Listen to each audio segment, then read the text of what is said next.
Greetings, all. Oh, it's been a long time since I discussed flavors of food, but this is a subject that I have covered in the past. I really believe that because of so much of our food is, factory farmed, it loses flavor because of the storage, the shipping, unripe picking, varieties that will bounce off a wall and come back intact, stuff like that. There's a lot of reasons why, but let's just say a lot of times if you buy an apple or you buy an orange in the store, it doesn't taste like an apple or an orange that may have come off of a perfectly grown, perfectly ripe tree somewhere. I've definitely had the experience. And so what I see over time is that because most of us have drifted away from, growing our own food, and unless we're shopping in some really good farmers markets, we don't really get a chance to eat foods that have the sorts of flavors that a food really was intended to have. Now, of course, the Zen will say, food is nutritious and good for you. You must eat it, but don't get hung up on the taste. Yeah, been one of my problems my entire life. A lot of us have that problem, huh? Yeah, so anyway, I think we've drifted away, and so much of the food today is artificially flavored, and it's enhanced in many ways. There's a whole lot of things they do to it. I mean, obviously you look at, a bag of flour or anything, everything is fortified with vitamins and minerals because they knocked everything out of it, when they were processing and so on. Well, the flavors are fortified too, and quite often the flavors are, they're not real. They're not natural. They're artificial creations. Other times, say for instance, in the case of cherry, right? Cherry flavor, if you got a cherry lifesaver, for instance, that's a good example. These are candy. The flavor of a cherry lifesaver usually isn't cherry, it's bitter almond extract. Yeah, now that is a organic, and it's in the same family, so it's closely related to cherries, but that's not cherry. The last time I took a bunch of sweet cherries off of my tree in Fremont, California, and made myself a cherry milkshake, it tasted like prunes. Yeah, they either use sour cherry or they use bitter almond extract for our cherry flavor. Anyway, so many of us really have absolutely no idea what food actually tastes like, and I've seen two reactions from people when I would find a perfectly ripened tangerine. Oh, heavenly! Or an apple that was just unbelievably good, picked in the orchard, and offer it to people. I've seen two reactions. One, the usual. Wow! This is really good. Yeah, that's what they're supposed to taste like. Or I see people's senses getting overwhelmed by natural flavors. Yeah, they're not used to them, and they find they don't actually care for them. They would prefer the synthetic tastes or the more bland tasting foods that, that we grow and so on. Yeah, I had my own issue with flavors this morning. I got up, turned down the coffee pot, and realized that the coffee grounds were yesterday's. Yeah. Oh boy, we're out of coffee. Luckily for me, I'm pretty much thoroughly addicted to both coffee and tea, so I was able to just switch to tea this morning, and I'm happy. Had enough caffeine to wake me up. The flavor is different, though. As an issue of flavor, it was different. I'm used to taste of coffee in the morning. Speaking about myself in general, I don't salt too many things. I don't adulterate food very much. I like combinations of flavors together, but I'm generally speaking, as far as I'm concerned, a green bean tastes pretty good the way it is. This is apparently an unusual situation that somebody will eat their green beans, without salt or butter or something. But I've taken to doing that over the years and found that the natural flavors of most things are really quite acceptable without being adulterated.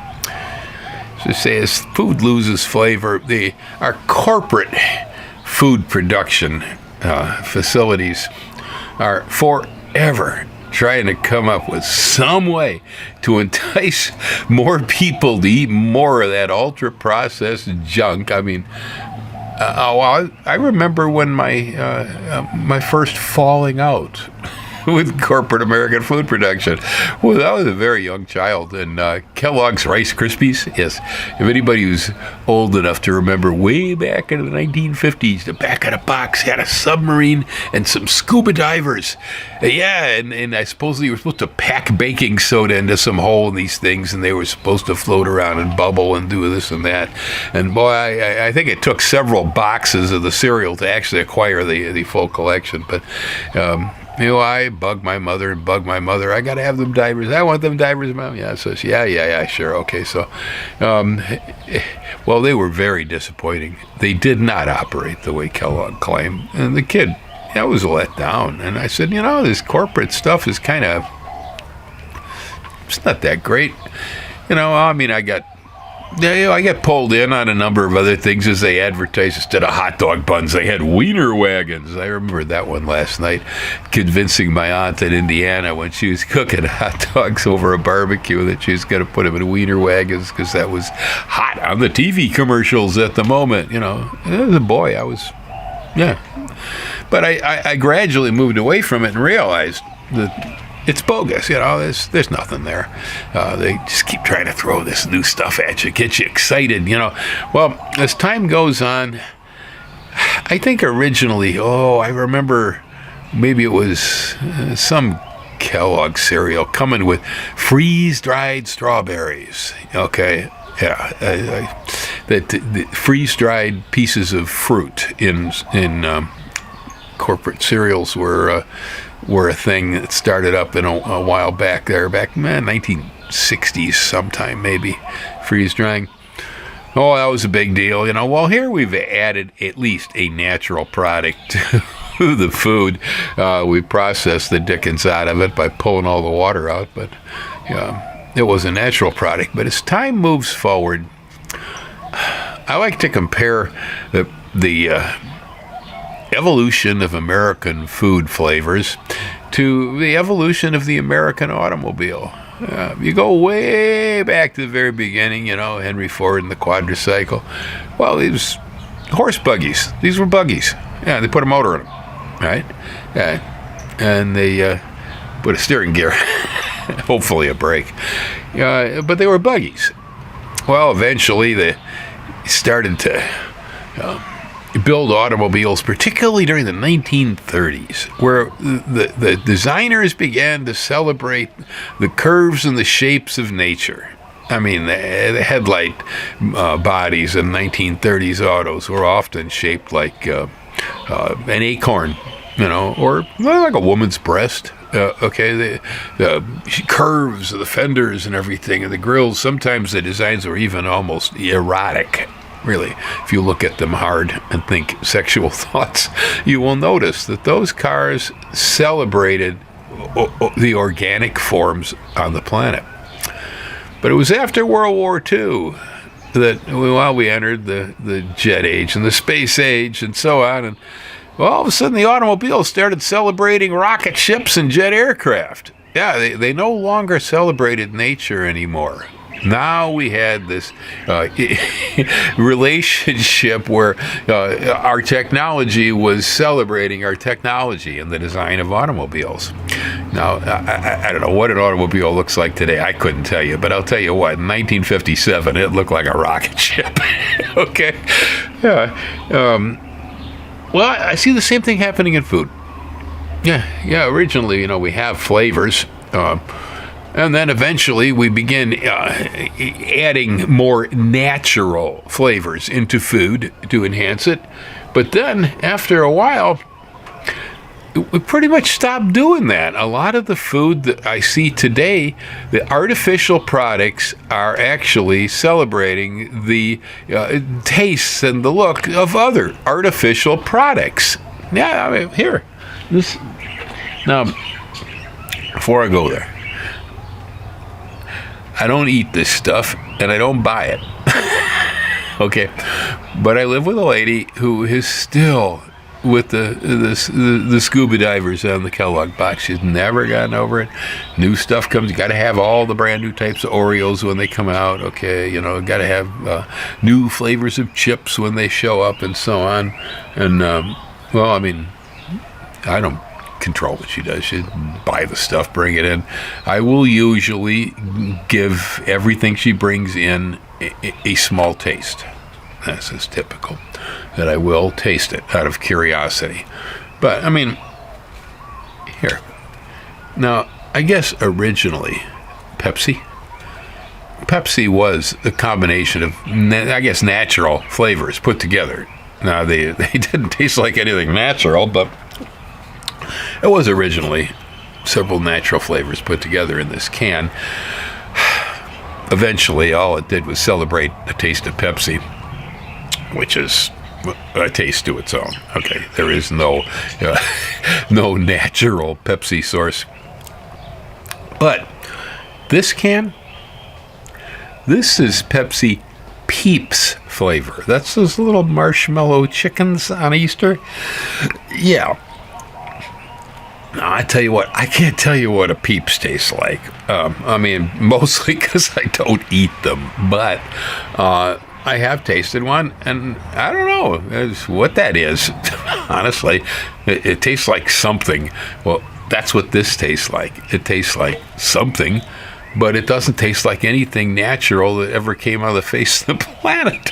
Yeah, we're drifting away from the flavors that were what we actually grew up with. I mean, from the beginning of time, you know, and in a short period, technological revolution here has brought us into a world of tastes and smells that don't have any analog in nature.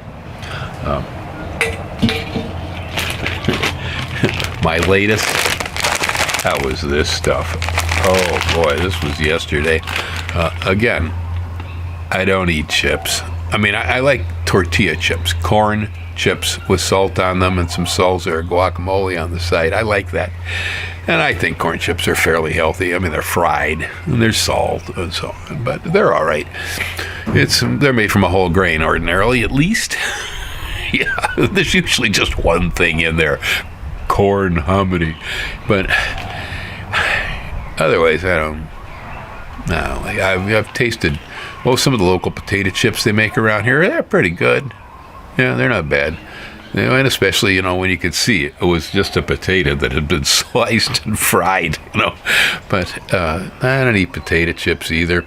And when it comes to flavored foods, now when you get into chips, oh boy, that's where all the flavors are at. I tell you what, dill pickled chips, and I mean, one of these days they're going to come up with sardine or something really strange. But yeah, this is chips, and you know, if I recall back.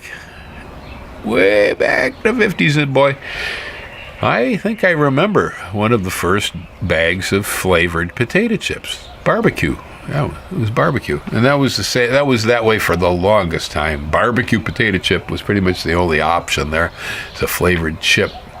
Otherwise, you stuck it in whatever dip you were going to put it in, which wasn't very good either. But, yeah, I grew up with barbecue potato chips as a boy, as a flavor, and, because of my childhood exposure, I could still eat them. Yeah, a good one, sure. They're all right. My taste buds will agree with them. But, well, since that day, man, here, you know, this is Doritos. Okay, so to begin with, I don't eat Doritos. But, like I say, my partner, she has to try all this stuff. She still has never quite gotten over it. I don't think with my help she'll get there either, because she brought these in yesterday and she was telling me, oh man, I bought these Baja Fiery Mango, it's called, Doritos, you know. Again, I think a Dorito already tastes pretty nasty, but this stuff, she says, oh, it was so hot, I couldn't eat it. Oh, I couldn't eat it. I said, oh, really? Huh, that surprises me. I would think they'd have done better than that. You know, Doritos, major national brand, would have kept the heat down. Of course, they called it fiery, right? Well, I said, give me one of those. I pulled one out and stuck it in my mouth. Oh.